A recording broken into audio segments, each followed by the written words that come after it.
مەڵبەندی کوردۆلۆجی زانکۆی سلێمانی کۆڕەکی ناساندن و بڵاوکردنەوەی کتێبی شاڕێی ڕێکخست. کتێبەکە پرۆگرامێکە بۆ فێرکردنی زمانی کوردی بۆ فێرخوازانی بیانی بۆ ئەو کەسانەی کە بۆ کارکردن و گەشتکردن هاتوونەتە کوردستان بۆ ئەوەی فێری زمانی کوردی بن و زمانی کوردی بناسن. کتێبەکە پشتبەستە باز ئاستی زانستی زمانی کوردی بە ئامانجی گرنگیدانی زیاترە با زمانی کوردی و فێرکردنی بیانیەکان لە ڕێگەی ئەو کتێبەوە. کتێبی شاڕێ پێک هاتووە لە پرۆگرامێکی فێرکردن و فێربوونی زمانی شیرینی کوردی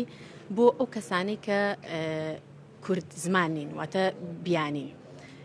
بەڕاستی ئەزانین لە ناو هەموو میلەتانی ترا تا ئێستا ینی چەندین پرۆگرام و چەندین سیستەم هەیە بۆ فێرکردنی ئەو خەڵکانەی کە ئەچنە وڵاتێکەوە و زمانی سەرەکی ئەو وڵاتە نازانن. بە تایبەتی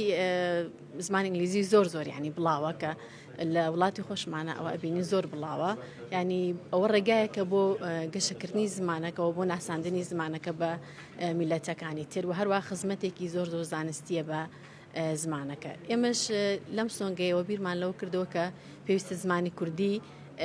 پرۆگرامێکی هەبێ بۆ فێرکردنی ئەو کەسانەی کە کوردی نازانن، بە تایبەتی ئەوانەی کە خۆیان کورد نین و هاتوونەتە وڵاتی ئێمەوە جا گەشتیارن یا ئیشکەرن یا مەسەڵەن هەر سەردانکەرن قونسوڵخانەکان یا شوێنانی تر، ئەو کەسانەی کە بە هەر هۆکارێک بێ زمانی کوردی نازانن و پێویستیان بەوە هەیە فێری زمانی کوردی ببن. ئێمە ئاستاین بە ئامادەکردنی کتێبێک کە کتێبێکی تەواو زانستیە، کتێبەکە پێک هاتووە لە دوو بەشێکی فێرکردن و بەشێکی پراکتیکی وەکو هەموو کتێبە فێرکاریەکان بەپشت بەسن بە سەرچاوە فێرکاریەکانی زمان، چ زمانی ئینگلیزی بێ چ زمانی فارسی و عەرەبی و مەسەڵەن ئەو زمانانەی کە ئێمە بە چواردۆرمانە هەیە و خەڵک فێری زمانی بیانی ئەکەن. ئێمە سوودمان لە هەموو سەرچاوەکان وەرگرتووە. کوردستان یا شارەکەمانەکەن هەندێکیان هەیە هیچ ئەزمونێکیان نییە، یا دەبن بە بەرپرسیارە یا بن بە دکتۆریە یا بن بە کەسێکە